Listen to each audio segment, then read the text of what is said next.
यह संविधान किसने दिया है? We the people of India.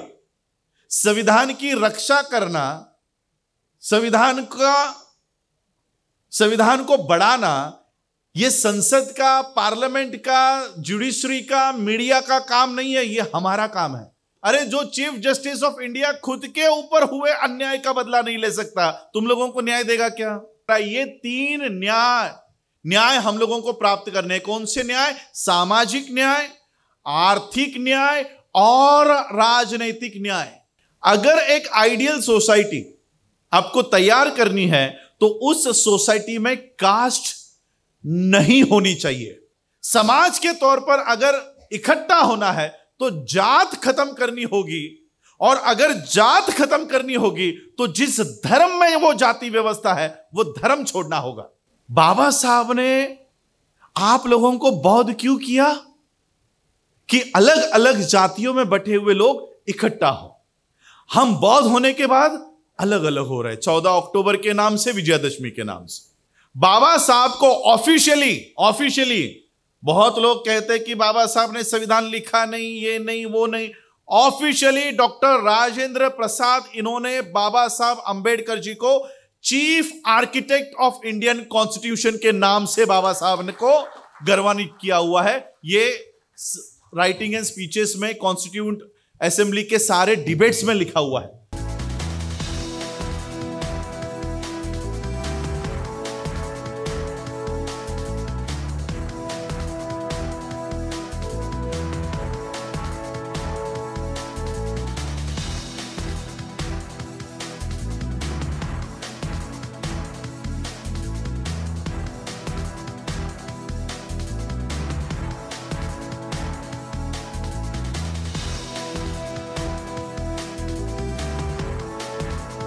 नमामि संघं नमामि।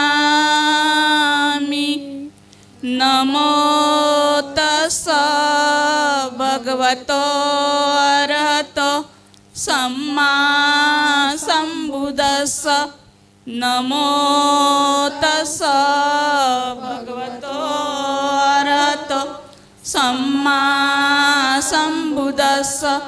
नमो तस्स भगवतो अरहतो सम्मा सम्बुद्धस्स। वेरमणि सिक्खापदं समादियामि। मुसावादा वेरमणि सिक्खापदं वेरमणि सिक्खापदं समादियामि।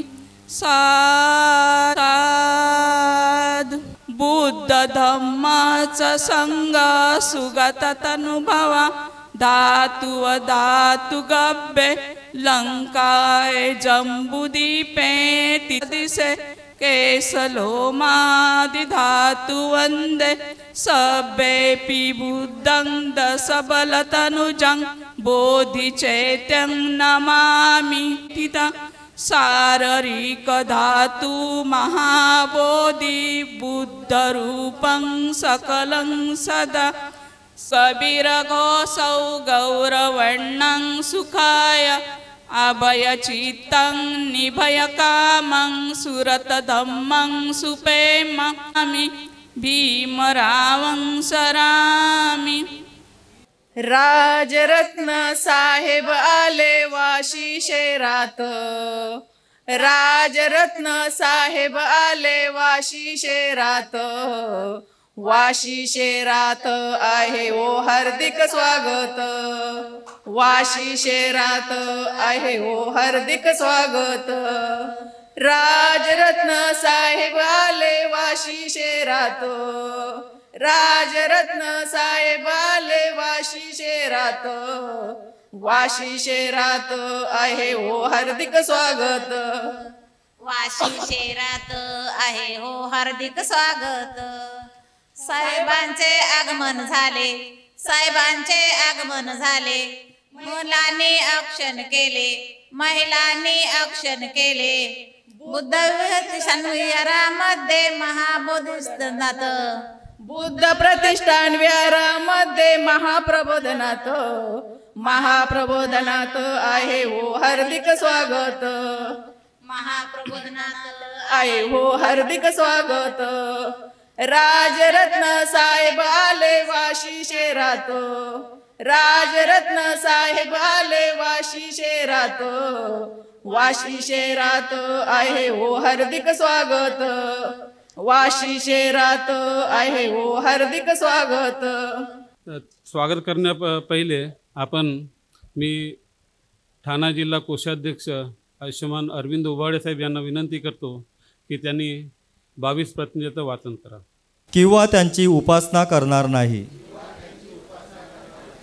मी रामकृष्ण यांना देव मानणार नाही किंवा त्यांची उपासना करणार नाही. मी गौरी गणपती इत्यादी हिंदू धर्मातील कोणत्याही देवदेवतेस मानणार नाही किंवा त्यांची उपासना करणार नाही.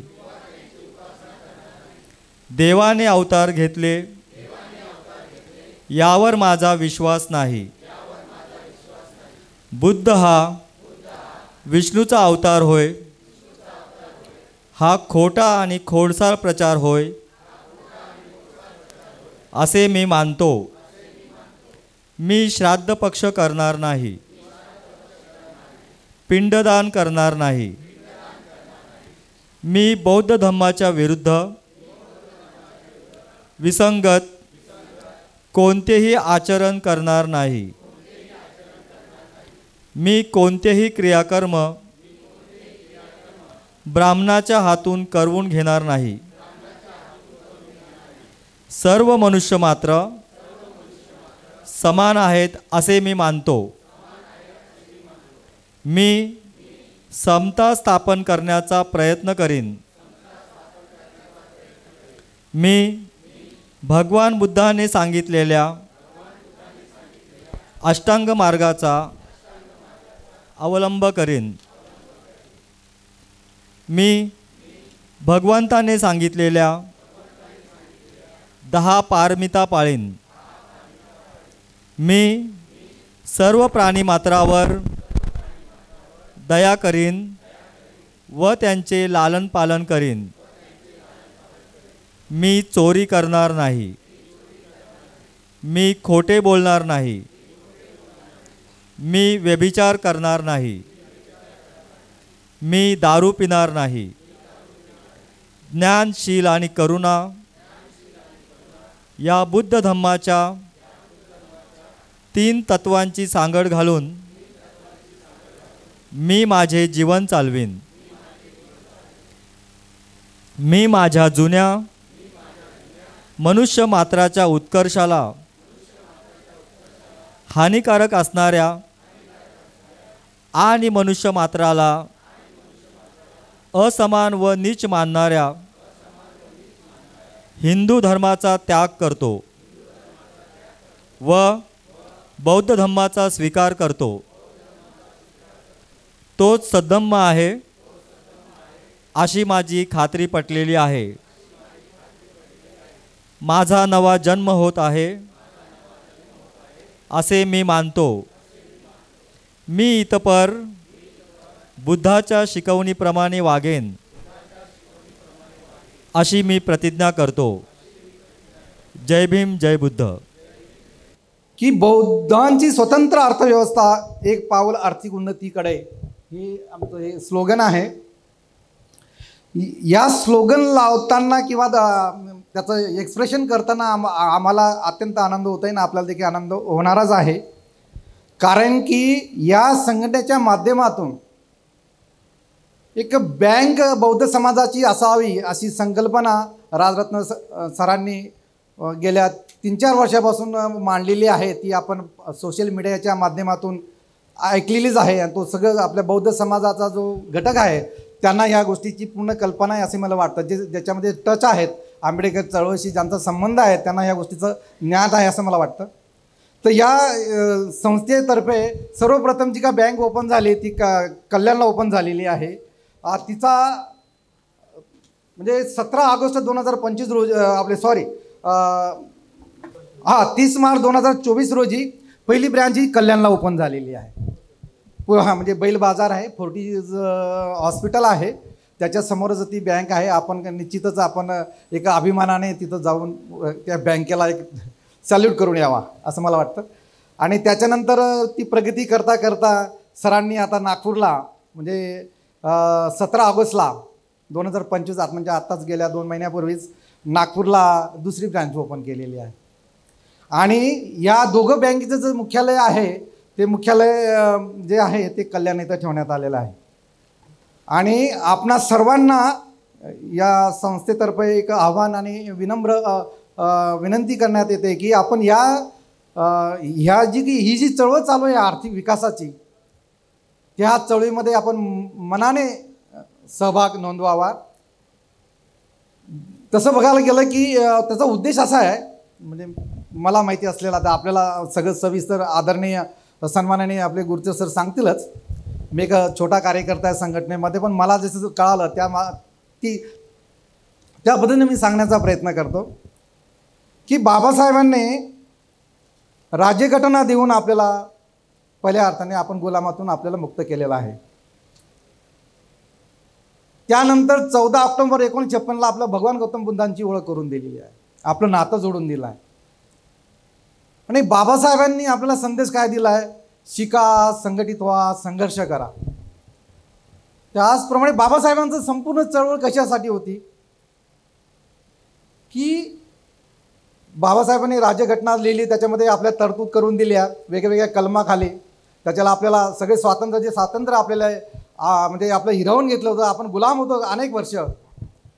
त्या गुलामीतून मुक्त करण्याचा कायदेशीर जो सनद जी होती ती राज्यघटनेच्या माध्यमातून आपल्याला अधिकार दिलेले आहे.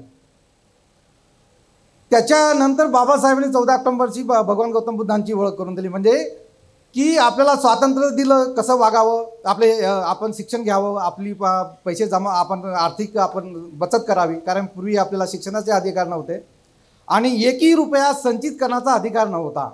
तो अधिकार राज्यघटनेच्या माध्यमातून आपल्याला मिळाला. आणि बाबासाहेबांचं कार्य कशासाठी होतं की बाबासाहेब म्हणाले की 14 ऑक्टोबरनंतर बाबासाहेबांचं असे संदेश होता की मला भारत बौद्धमय करायचा आहे. आणि दुसरं होतं की तुम्हाला शासनकर्ते जमात व्हायचं आहे. आता शासन आणि प्रशासन हे आपल्याला कळत असेल सगळं. प्रशासनामध्ये आपण चांगल्या पद्धतीने प्रगती केलेली, आपले जे बांधव आहेत मोठ्या मोठ्या पदावर आहेत. आज म्हणजे सगळ्यात आपल्याला अभिमान वाटतो अशी गोष्ट म्हणजे आपले भूषण गवळी सर जे आहेत ते सरन्यायाधीश म्हणून काम करत आहेत, इथपर्यंत आपली मजल गेलेली आहे.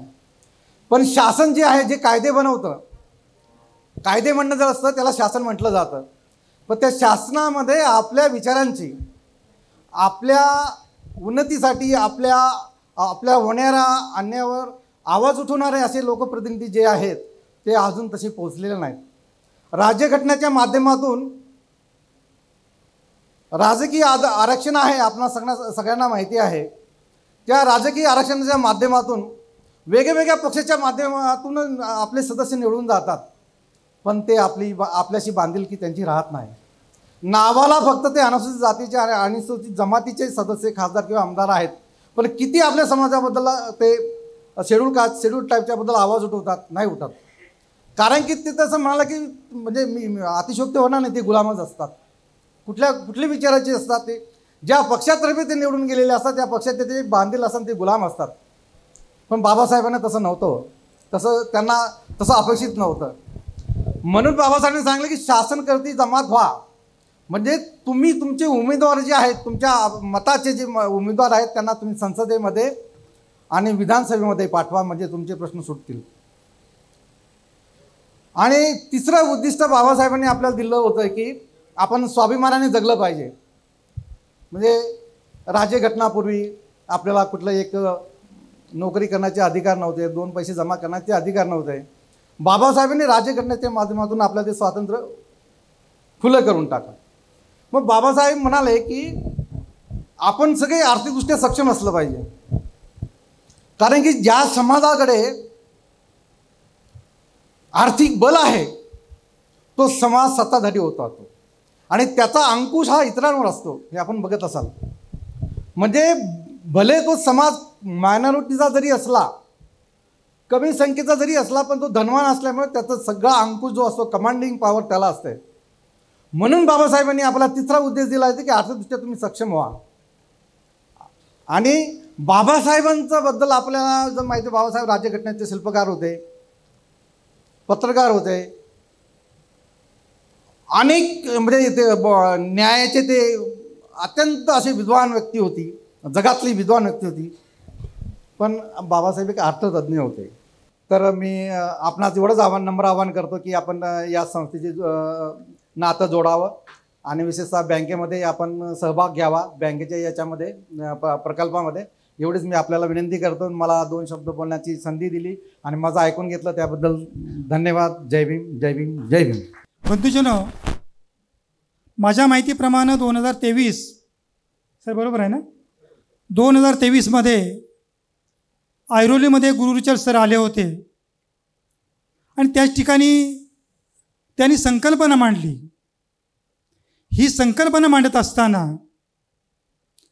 बऱ्याच लोकांना काही गोष्टी पटल्या, काही लोकांना पटल्या नाही. पटल्या नाही त्याच्या पाठीमागे देखील काही वस्तुस्थिती असू शकते. परंतु आमच्यासारखे जे काही कार्यकर्ते होते, या कार्यकर्त्यांनी एक निश्चय केला की जेव्हा डॉक्टर बाबासाहेब आंबेडकरांच्या घराण्यातील, बाबासाहेब आंबेडकरांच्या रक्तामासाचा माणूस, जेव्हा बाबासाहेबांच्या चळवळीतून बाबासाहेब आंबेडकरांची प्रेरणा घेऊन तुमच्या आमच्यासाठी, बहुजनांसाठी काही एखादं उद्दिष्ट आपल्यासमोर ठेवत आहे, तर त्या उद्दिष्टाचा पाठलाग करणं किंवा त्याचा स्वीकार करणं हे तुमचं आमचं कर्तव्य आहे. हे गृहीत धरून याच ठिकाणी आमचे गुरुचर सरांचं आम्ही त्याच ठिकाणी स्वागत केलं आणि त्याच ठिकाणी बहुसंख्य लोकांना, ज्या ज्या लोकांना पटलं त्या लोकांना आम्ही या आपले राजरत्न आंबेडकर साहेबांनी जी काढली संस्था काढलेली आहे त्या संस्थेमध्ये सभासद करून घेतलं आणि करून घेण्याचा आम्ही प्रयत्न करत आहोत. मी याच ठिकाणी जास्त काही बोलणार नाही, परंतु राजरत्न आंबेडकर साहेब हे तुम्हा आम्हाला प्रगतीच्या दिशेने घेऊन जाणार आहेत. बाबासाहेब आंबेडकरच्या नंतर खऱ्या अर्थानं तुम्हाला प्रगतीच्या दिशेने घेऊन जाणारी एकमेव व्यक्ती या समाजामध्ये असेल तर ती राजरत्न आंबेडकर साहेब आहेत. हे आपण सर्वांनी लक्षात घ्यावं आणि राजरत्न आंबेडकर साहेबांच्या पाठीशी आपण भरभक्कमपणे उभं राहावं असा आशावाद मी व्यक्त करतो. आणि राजरत्न आंबेडकरांनी या चाललेल्या पावलामागे आपण पावलं टाकून त्यांना शुभेच्छा देऊन त्यांच्या प्रगतीचा मार्ग आपण खुला करावा अशा तऱ्हेचा आशावाद व्यक्त करतो. आणि मी याच ठिकाणी बहुजन पंचायत समिती ही बाबासाहेब आंबेडकरांनी कोकणासाठी काढलेली समिती आहे. बऱ्याच लोकांना याची कल्पना नसेल, परंतु ती बाबासाहेब आंबेडकरांनी बहुजन पंचायत समितीच्या रूपातून आम्हाला जे रोपटं दिलेलं आहे त्या रोपट्याच्या पाठीमागे आम्ही त्या माध्यमातून आम्ही कामकाज करत आहोत. मी गुरुचर सरांना विनंती करेन की या कामी आम्ही तुम्हाला जेवढं काही सहकार्य करायचं तेवढं निश्चितपणे करण्याचा प्रयत्न करू अशा तऱ्हेचा आशावाद व्यक्त करतो. आपण पुढे चला, आम्ही पाठीशी आहोत. धन्यवाद. जय भीम. डॉक्टर बाबासाहेब आंबेडकरांनी 14 ऑक्टोबर 1956 आम्हाला धम्म दिला, पण त्या अगोदर आम्हाला 55ला काय दिलं, दी बुद्धिस्ट सोसायटी ऑफ इंडिया दिला आणि त्याच माध्यमातून हे 10 उद्दिष्ट दिले. त्या 10 उद्दिष्टांमध्ये आमचा प्रगती आणि विकासाचा मार्ग होता बांधवांनो. पण काय बाबासाहेबांना आयुष्य कमी लाभलं, बाबासाहेबांचं महापरिनिर्वाण झालं आणि त्यानंतर हे जे काय 10 उद्दिष्ट आहे हे संपूर्ण भारतात बांधले गेले. पण त्याच नंतर आमचे आदरणीय डॉक्टर राजरत्न आंबेडकर साहेबांनी ज्यावेळेस 2013लाही केलं आणि त्यावेळेस संपूर्ण आपल्याला हे उदयास आणून दिलं बांधवांना. आणि ह्या 10 उद्दिष्टाच्या माध्यमातूनच आज आपल्याला doctor Bhimrao Ramji Ambedkar multi state credit cooperative society, तर ह्या सोसायटीची बँकेची जी उभारणी केली त्याच्यामध्ये महाराष्ट्रातील सर्वात बालेकिल्ला जर कुठला असेल तर ठाणे जिल्हा असेल बांधवांनो. या बहादूर भीमसैनिकांनी ठाणे जिल्ह्यामध्ये 30 मार्च 2024ला पहिले उद्घाटन झालं. त्याच पद्धतीने मला एक सांगावं लागेल, त्या ठाणे जिल्ह्यातील बालेकिल्ल्यातील जे भीमसैनिक बहादूर आहेत हे आज त्यातील आज महाराष्ट्र राज्याची जी निवड झाली 1 जुलै 2025ला त्या सन्माननीय रवींद्र गुड सरांना अध्यक्ष म्हणून निवडलं. त्यांच्याबरोबर आम्हाला दिलं वाडविंदे सर असतील, साहेबन सदस्य असतील. या बहादूर भीम सैनिकांनी महाराष्ट्रापर्यंत आजपर्यंत कुठेही काम कधी झालं नसेल. 1 जुलैला आमची नियुक्ती झाली आणि त्यानंतर 15 दिवस असेच गेले आणि त्यानंतर कामाला चाललो आहेत.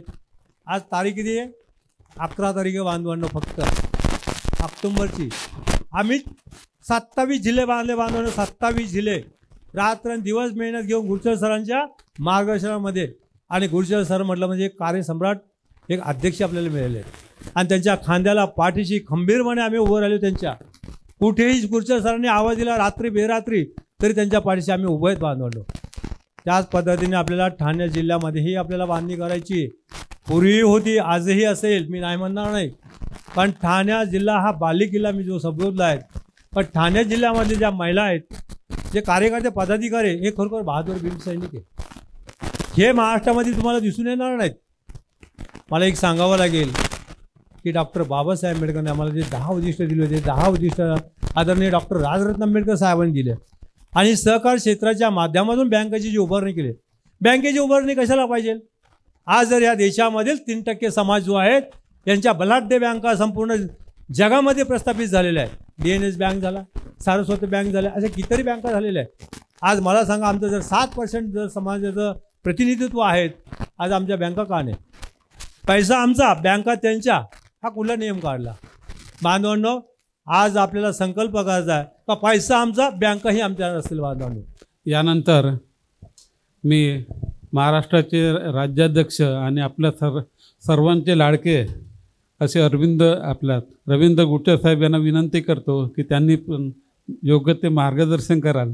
बुद्धिस्ट सोसायटी ऑफ इंडिया ही आपण मिशनरी म्हणून काम केलं पाहिजे की ना नावासाठी काम केलं पाहिजे? आपण नावासाठी कधीच काम नाही केलं पाहिजे, कारण हे मिशन आहे. हे बाबासाहेबांनी 10 उद्दिष्ट जे दिलेलं आहे ते मिशन आहे. ते मिशन कसं पूर्ण करेल, ह्या मिशनचा एंड कसा होईल आणि येणाऱ्या 3ऱ्या 4थ्या पिढीला आपल्याला कसं त्याचं फलित मिळेल, हे आपल्याला काम करायचं आहे. त्यासाठी साहेब इथे येणार आहे आणि तुम्हाला मार्गदर्शन करणार आहे. मित्रांनो, बाबासाहेबांनी काम केलं, त्यामुळे आज आम्ही या सुटाबुटामध्ये इथे मी उभा आहे, तुमच्याशी बोलू शकतो, हे पाणी पिऊ शकतो. हे बाबासाहेबांची देण आहे आणि हे परत रिटर्न करण्याची आता आज आपल्याला वेळ आलेली आहे. आपल्याला 100 वर्षही पूर्ण होत नाही. बाबासाहेबांनी संविधान दिलं, समता, स्वातंत्र्य, बंधुत्व, ही जगण्याची जी आपल्याला जी काही गरज ती दिली होती संविधानाच्या माध्यमातून, ते पूर्ण फलित 100 वर्ष पूर्ण होत नाहीत. त्याच्या अगोदर 75मध्ये 77मध्ये त्यांची सत्ता परत येते आणि सर्व व्यवस्था बदलण्याचं काम सुरू झालेलं आहे. म्हणजे प्रायव्हेटेशन चालू झालेलं आहेत, सरकारी नोकऱ्या बंद झालेल्या आहेत, खाजगीकरण सुरू झालेलं आहे, 8 तासाचे 12 तास 14 तास सुरू झाले आहेत. आणि ह्याला मात देण्यासाठी बाबासाहेबांनी आपल्याला the Buddhist society of India ही संस्था दिलेली आहे. ह्या संस्थेमध्ये 10 उद्दिष्ट आहे. 10 उद्दिष्ट कुठले कुठले तुम्हाला माहिती पाहिजे. आपल्या स्वतःच्या शाळा कॉलेज पाहिजे, आपले स्वतःचे बुद्धविहार पाहिजे, आपले स्वतःचे भवन पाहिजे, आपल्या मिशनरी पाहिजे, आपले स्वतःचे बुद्धविहार पाहिजे आणि आपले स्वतःचे प्रशिक्षण केंद्र पाहिजे. आणि आपण नवीन भिक्खू संघ तयार करण्यासाठी आपलं एक व्यवस्था पाहिजे, कारण काही भिक्खू मनुवादे भिक्खू आपल्यामध्ये घुसत चालले तुम्हाला दिसत आहे. हे सर्व आपल्याला तयार करायचं आहे. बरोबर आहे, करायचं की नाही? आणि ह्या माझ्यापेक्षाही चांगलं, कारण मी सरांना ऐकायला आलो आहे, मी काही भाषण द्यायला आलो नाही. सर थोडे लेट झाले म्हणून आम्ही थोडंसं वाढवलं, कारण मला माझ्या ज्ञानात भर पाडायची आहे आणि ग्राउंड लेवलला काम करायचं. मला सरांनी महाराष्ट्र राज्याचा अध्यक्ष दिला. 36 जिल्ह्यामध्ये 36 बँका उभ्या करायच्या आहे. सहकार क्षेत्रामध्ये आपल्याला पाऊल उचलायचं आहे. आपले स्वतःचे आर्थिक व्यवस्था आपल्याला उभी करायची आहे. आपले स्वतःचे कारखाने उभे करायचे या 36 आणि आपल्या मुलांना येणाऱ्या भावी काळात आपल्या मुलांसाठी आपल्याला हे सर्व देणं आहे. जर आपल्या स्वतःच्या शाळा असेल तर काय होईल? तर आपल्या स्वतःच्या शाळा असेल तर आपल्याला बौद्धिक ज्ञान प्राप्त होईल. सरांनी काय काय केलं तुम्हाला सांगतो. आता येणाऱ्या काळामध्ये सरांनी नागपूरमध्ये नागलोकमध्ये आपल्याला एक सेंटर घेतलेलं आहे. त्या सेंटरमध्ये 18 ते 35 वयोगटाच्या मुलांना तिथे प्रशिक्षण दिलं जाणार. येणाऱ्या काळामध्ये बुद्ध वंदना कशी बोलली पाहिजे, एक संगता एक वाक्यता ही आपली असली पाहिजे. जर तिथून आदेश आला म्हणजे आपल्याला काय संघराज निर्माण करायचं. काय करायचं आपल्याला? संघराज निर्माण करायचा आहे. संघाचा आदेश आला म्हणजे सर्वजण त्याचा फॉलोअप करतील. म्हणून आपल्याला एक संघराज करायचा आहे, संघराजाची निर्मिती करायची आहे. म्हणून आपण कोणाला महत्त्व दिलं पाहिजे? बाबासाहेबांना आणि आपले राजरत्न आंबेडकर जे आदेश देतील त्या आदेशाला आपल्याला फॉलोअप केलं पाहिजे. कारण हे केल्याशिवाय आपल्याला आपल्या मुलांना येणाऱ्या भवितव्यात आपल्याला काहीच मिळू शकत नाही. म्हणून त्यांना फॉलोअप करायचं आहे. बघा, जर आपले स्वतःचे शाळा, आपले स्वतःचे बुद्धविहार आहे का? नाही आहे ना. आम्ही 2023ला मोहिते बाबांकडे गेलो आणि तिथे बघितलं, त्यांनी स्वतःचं बुद्धविहार छान, एकदम एवढं छान बांधलेलं आहे. वरती बुद्धविहार आहे, खालचे अभ्यास, खाली ग्राउंड आहे, पूजा करायला आहे, वरती टॅरेसवरती काही फंक्शन करू शकतो. छान आहे. हे आज बुद्ध प्रतिष्ठानमध्ये आलं, हे पण छान आहे. पण आपल्याला बुद्धविहार, स्वतःचे बुद्धविहार असले पाहिजे, ते निर्माण करायचे. आपल्या स्वतःची शाळा, नागपूरमध्ये सरांनी भरपूर मोठी लँड घेतलेली आहे, तिथे आपले स्वतःचे कॉलेज, शाळा हे चालू करण्याचा प्रयत्न चालू आहे. म्हणजे आपलं सर्व काही चालू आहे. सहकार क्षेत्र आपण कधी उतरलोच नाही. उतरलो का आपण सहकार क्षेत्रात? सहकार क्षेत्राचा फायदा कोणी घेतला? प्रस्थापित वर्गाने घेतला आणि शरद पवार साहेबांनी घेतला. आम्हाला लावलं आंदोलन करायला, जा तिथे पुतळा बांधायचं आंदोलन कर, जा तिथे पुतळा तोडला तिथे जा, त्या जागेचं आंदोलन कर. आपल्या मुलावरती केसेस, आजपर्यंत केसेसच आहे मुलांवरती. आपल्याला तसं नाही करायचं. बाबासाहेबांनी आंदोलन कसे केले? एकही रक्ताचा थेंब न सांडता, कुठलाही दगड न मारता केले की नाही. आणि एवढं मोठं विश्व आपल्याला उभं करून दिलं. 2024च्या पूर्वसंध्येला सरांनी बोला आज आपल्याला उद्घाटन करायचं आहे, कारण तो 1 एप्रिलला सोमवार होता आणि रविवारी आपण ते 30 तारखेला रविवारी आपण कल्याणमध्ये आम्ही 2 गाळे बघितले. ते गाळे बघितले आणि बाजूलाच हॉल होता, त्या हॉलमध्ये उद्घाटन मोठ्या प्रमाणात केलं. आणि लोकांना त्यावेळेला केलेलं काम आता आम्ही शेअर सर्टिफिकेट देण्याचं काम सुरू केलेलं आहे. मग या ऐरोलीमधून एक आम्हाला 500च्या आसपास शेअर होल्डर झाले होते, 500च्या आसपास. मोहिते बाबांच्या इथेच आम्हाला 90 एक 60-90 आणि आमच्या खरात साहेब, युवराज खरातांनी 200-225 शेअर होल्डर इथे केलेले आहेत. काही इतर आम्ही लोकांनी असे 500च्या आसपास शेअर होल्डर, सर्वांना आमंत्रण दिलं होतं.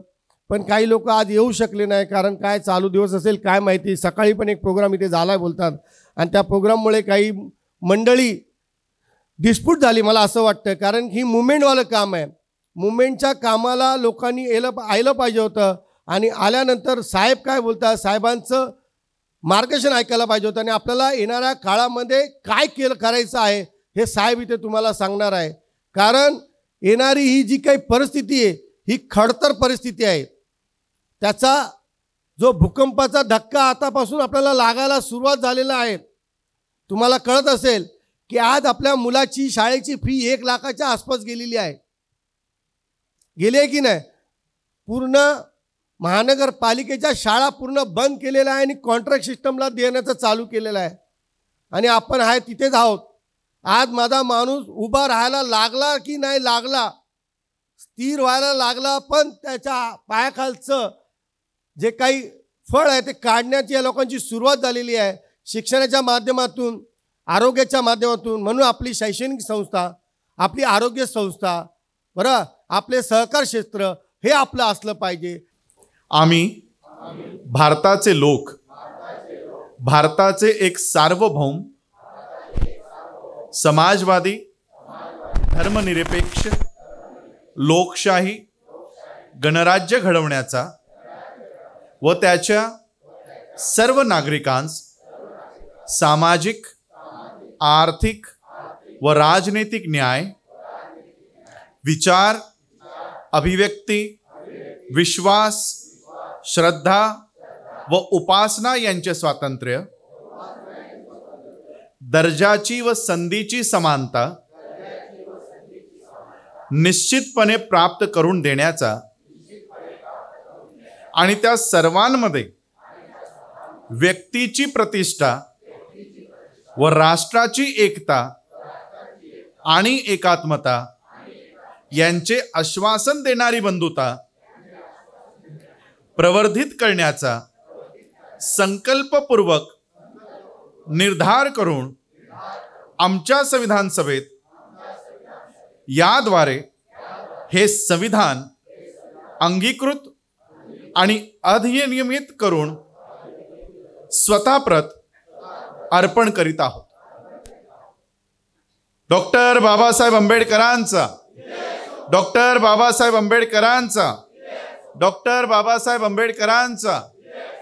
हम लोगों ने ये संविधान का पठन इसलिए किया क्योंकि हमें ये याद रहे कि संविधान का निर्माण किस लिए हुआ है.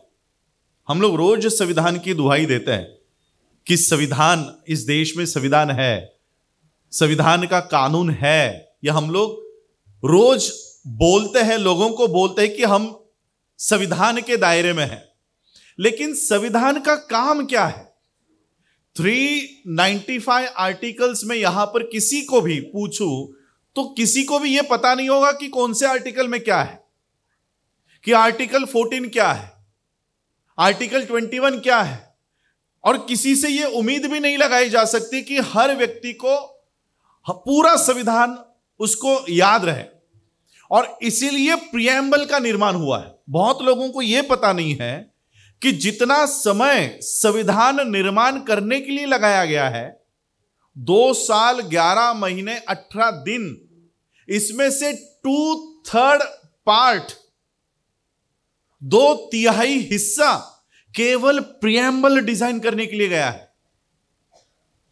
म्हणजे जेवढा वेळ पूर्ण संविधान बनवायला लागला नाही, त्याच्याहून निम्म्याहून अधिक वेळ केवळ हे एक पान तयार करण्यासाठी लागलेला आहे. केवल एक पेज तैयार करने के लिए 50% से भी ज्यादा समय इस संविधान सभा को लगा है. और हमें वही पता नहीं है. हमें इस देश में संविधान क्यों मिला है? क्योंकि हमें सिर्फ 4 बातें हासिल करनी है. इसलिए आप लोगों को यह संविधान का प्रिएम्बल हमने याद करवाया कि हमारा काम क्या है. संविधान की रक्षा करना. ना तो आज हम महाराष्ट्र में हैं, यह काम ना ही महाराष्ट्र के मुख्यमंत्री का है, ना देश के प्रधानमंत्री का है, ना चीफ जस्टिस ऑफ इंडिया का है, ना मीडिया का है.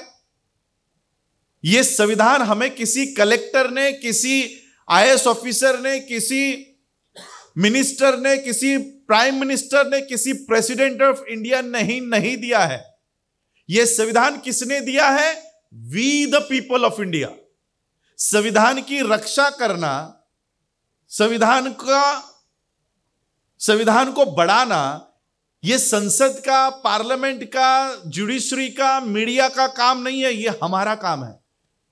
यह जिम्मेदारी हमारी है. We the people of India, आम्ही भारताचे लोक. और जस्टिस, न्याय हमको किससे मांगना है? किससे मांगना है न्याय? जो चीफ जस्टिस ऑफ इंडिया खुद के ऊपर फेंके हुए जूते का बदला नहीं ले सकता, वो तुमको न्याय देगा क्या? देगा क्या न्याय?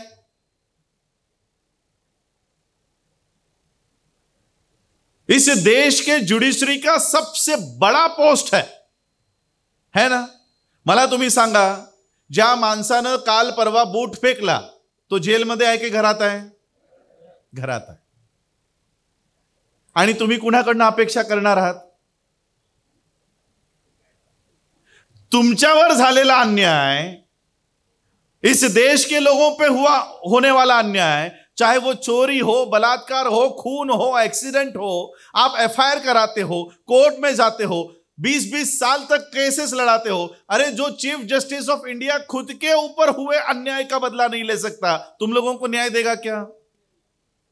जो president of India, ex president of India, जो प्रेसिडेंट बनने के बाद यह सोचता है कि चलो यह मेरा मान है, उस पोस्ट का मान है, इसलिए वो अपने बीवी के साथ जगन्नाथपुरी के मंदिर में जाता है. वहां के ब्राह्मण सीढ़ियों पर आकर उसको अंदर आने नहीं देते. उन ब्राह्मणों के ऊपर कभी केस एफआईआर हुआ देखा है? जो प्रेसिडेंट ऑफ इंडिया अपने ऊपर होने वाले अन्याय का बदला नहीं ले सकता, आप लोगों को न्याय देने वाला है क्या? तो ये बात मैं इसलिए कर रहा हूं कि यहां पर जो जस्टिस की बात कही है प्रिएम्बल में, कितने आत्ताच आपण वाचलं, पठण केलं. जस्टिस, न्याय, कोणते कोणते न्याय, कोणते न्याय आत्ताच आपण वाचलंय? सामाजिक, आर्थिक व राजनैतिक न्याय. हे 3 न्याय आम्हाला प्राप्त कराए. ये 3 न्याय हम लोगों को प्राप्त करने. कौन से न्याय? सामाजिक न्याय, आर्थिक न्याय और राजनैतिक न्याय. और ये सीक्वेंस मैंने दी है क्या? 2/3 पार्ट जिस संविधान का बनाने के लिए, प्रिएम्बल को बनाने के लिए खर्च किया गया है, वो बहुत सोच समझकर प्रिएम्बल लाया गया है. कई सारे लोग प्रिएम्बल के इन चार ही बातें हम लोगों को हासिल करनी है. Justice, equality, liberty end fraternity. English में जो प्रिएम्बल हम पढ़ते हैं, तो सिर्फ 4 बातें हासिल करने के लिए यह संविधान बनाया गया है, बाकी कुछ नहीं है. सिर्फ 4 बातें हासिल करनी है. जस्टिस, जिसको हम मराठी में या हिंदी में न्याय कहते हैं. इक्वलिटी, समता. लिबर्टी, समानता. फ्रॅटर्निटी, जिसको हम कहते हैं बंधुता.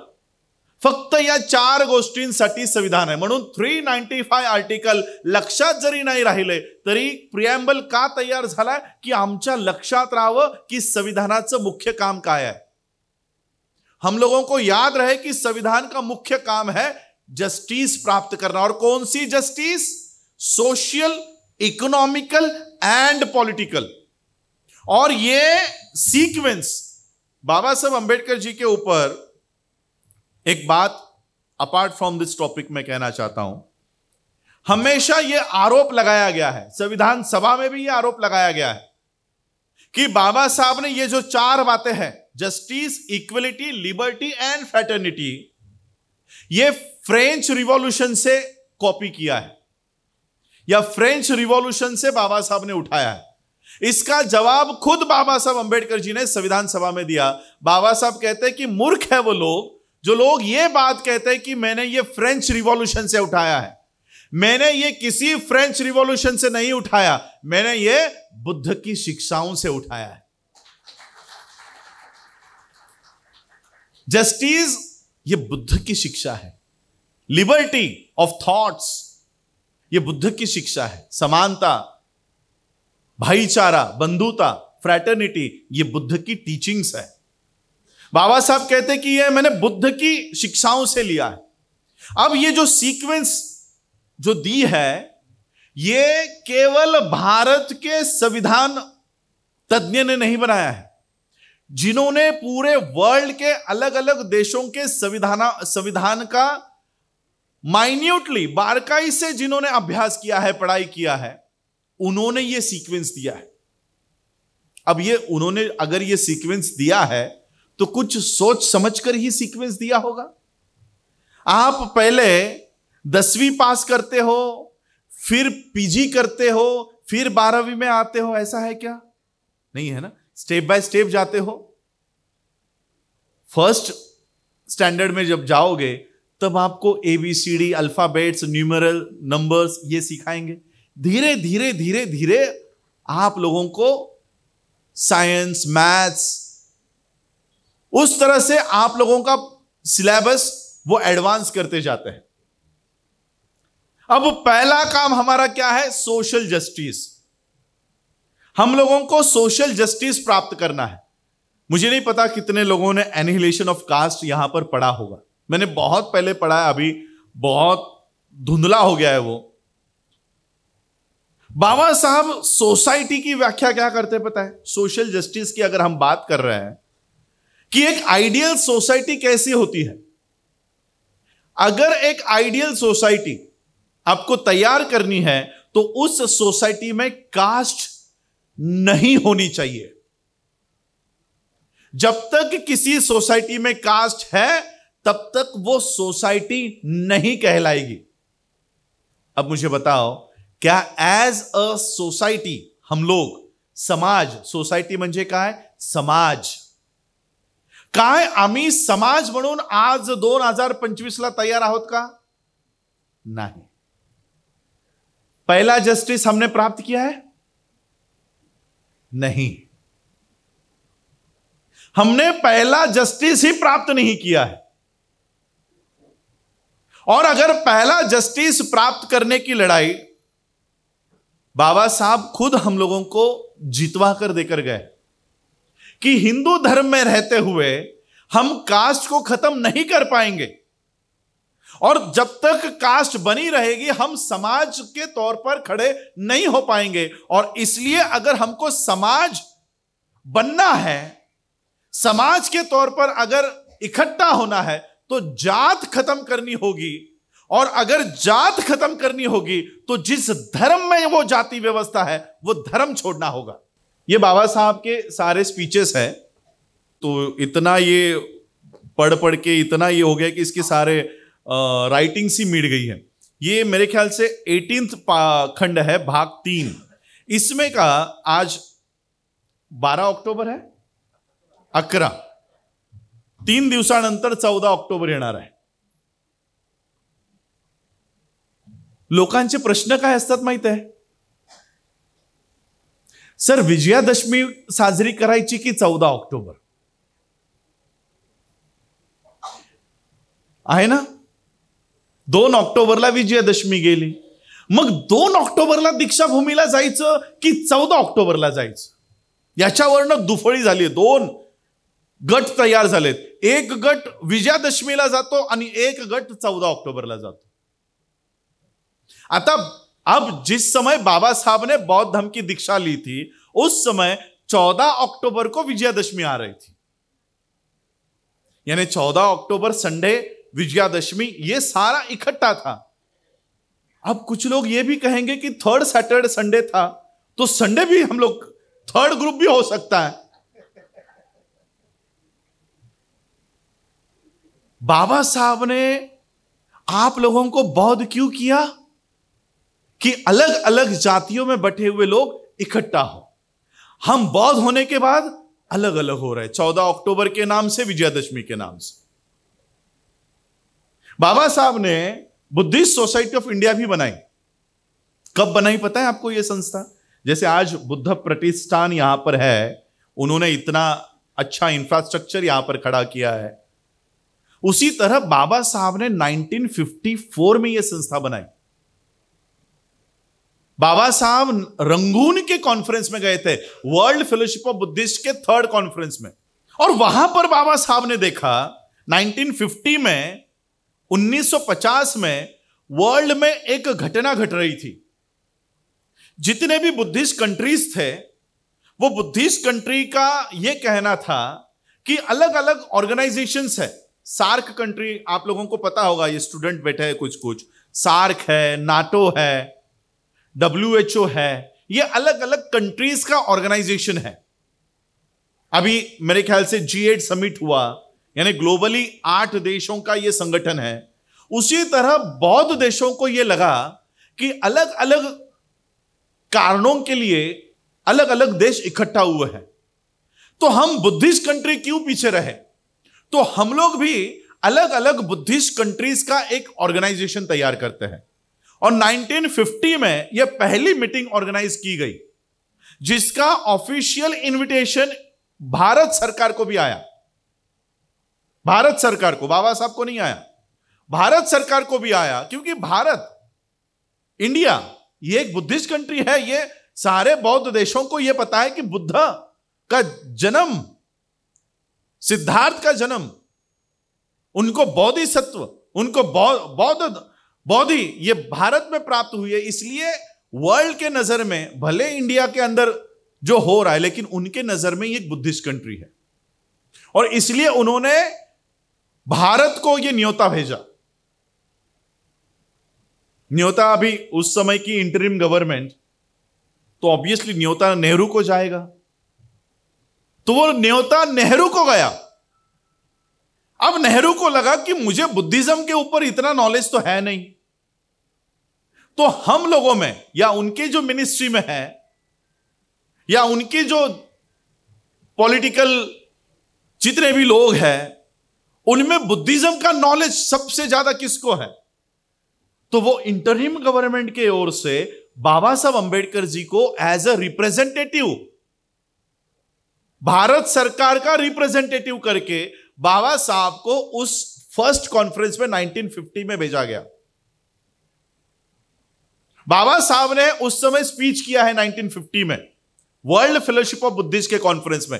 27 देश वो उस समय इकट्ठा हुए थे। 27 देश मिलकर उन्होंने यह संगठन बनाया जिसका नाम वर्ल्ड फेलोशिप ऑफ बुद्धिस्ट रखा। और बाबा साहब को जब मौका मिला बोलने का भारत सरकार की ओर से, बाबा साहब का पहला स्पीच क्या है पता है? बाबा साहब कहते हैं कि मैं आज यहां पर सिर्फ देखने आया हूं कि यह क्या हो रहा है, इस मीटिंग का उद्देश्य क्या है, यह क्या बनने वाला है, क्या करने वाले हो, यह सिर्फ मैं जानकारी हासिल करने के लिए यहां पर आया हूं, इसलिए मैं अधिक यहां पर अपने विचार नहीं रखने वाला हूं। 1950 में बाबा साहब यह सारी जानकारी लेकर भारत में आ गए। पहली कॉन्फ्रेंस हुई, इन्होंने वहां पर डिसाइड किया, वर्ल्ड के बुद्धिस्ट कंट्रीज ने वहां पर डिसाइड किया कि एवरी 2 ईयर हम एक बार मिलेंगे। 1950 में मिले, फिर 52 की मीटिंग आई। उस समय बाबा साहब फुल्ली प्रिपेयर होकर गए। 1952 के इलेक्शंस 1952 के वर्ल्ड फेलोशिप ऑफ बुद्धिस्ट के कॉन्फ्रेंस में बाबा साहब नहीं गए क्योंकि उस समय इंडिया में इलेक्शंस चल रहे थे। 1952 के इलेक्शंस में बाबा साहब बिजी थे, इसलिए वहां पर नहीं जा पाए। और 1952 के इलेक्शंस में आप लोगों को पता है बाबा साहब के साथ क्या हुआ। इसी मुंबई में जहां पर रुके सर यहां पर आए हैं, हमारे सिद्धार्थ सकपाल जी हैं वहां से आए हैं, उसी भाग से बाबा साहब पार्लियामेंट के इलेक्शन के लिए खड़े थे। पार्लियामेंट के इलेक्शन के लिए क्या हुआ आप सबको पता है। 1946 से 1949 तक संविधान बन रहा था। 1949 में यह संविधान दे दिया गया। 1950 में संविधान लागू हुआ 26 जनवरी 1950 को। उसके बाद इलेक्शंस हुई। जिस संविधान सभा ने बाबा साहब को ऑफिशियली बहुत लोग कहते हैं कि बाबा साहब ने संविधान लिखा नहीं, ये नहीं, वो नहीं, ऑफिशियली डॉक्टर राजेंद्र प्रसाद इन्होंने बाबा साहब अंबेडकर जी को chief architect of Indian constitution के नाम से बाबा साहब ने को गौरवान्वित किया हुआ है। ये राइटिंग एंड स्पीचेस में कॉन्स्टिट्यूंट असेंबली के सारे डिबेट्स में लिखा हुआ है। अब जिन लोगों को बुक्स क्या होती है ये पता नहीं, वो यही बकवास करते रहते हैं कि बाबा साहब ने संविधान लिखा ही नहीं। बाबा साहब को chief architect of Indian constitution के नाम से संविधान सभा ने गौरव किया हुआ है। अब सोचो, पूरा देश मिलकर बाबा साहब को कह रहा है कि he is the chief architect of Indian constitution, और वही एज अ कैंडिडेट अगर आप लोगों के सामने खड़े रहे, कोई भी अपना वोट किसी और को देगा क्या? नहीं।